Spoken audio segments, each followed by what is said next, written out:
and white splasher or crocks. Then prepare tools and equipment needed. Measuring cup and spoon, bowl, scraper, tong, hand mixer, frying pan, piping bag, and piping tip. For the ingredients, we need 1 cup water, 1/4 cup unsalted butter, 1 tablespoon white sugar, 1/4 teaspoon salt, 1 cup all-purpose flour, 1 large egg, 1 teaspoon vanilla extract, and vegetable oil for frying. And for the coating, we need 1/2 cup white sugar and 3/4 teaspoon cinnamon powder. Now, let's start. Prepare first for the coating. Whisk together white sugar and cinnamon in a bowl. Mix until well combined, then set aside. Step 2. Heat the pan.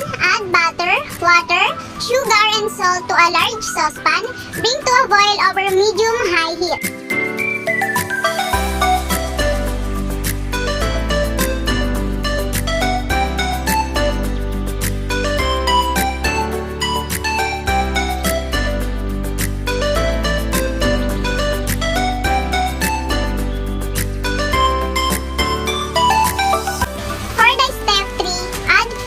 Reduce heat to medium-low and cook and stir constantly with a rubber spatula until mixtures comes together and smooth.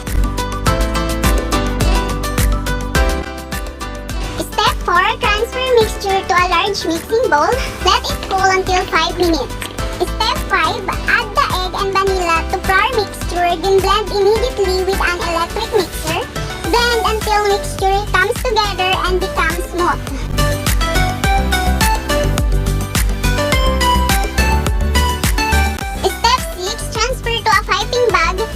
With a rounded star tip.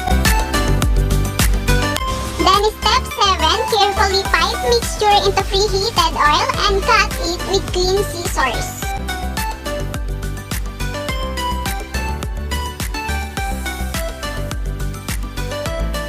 Step 8, let fry until golden brown, about 2 minutes per side.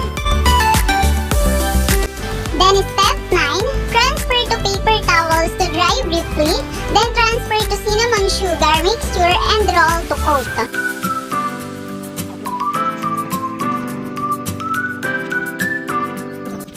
And lastly, step 10, serve warm with chocolate ganache or caramel sauce for dripping if desired. Thank you for watching!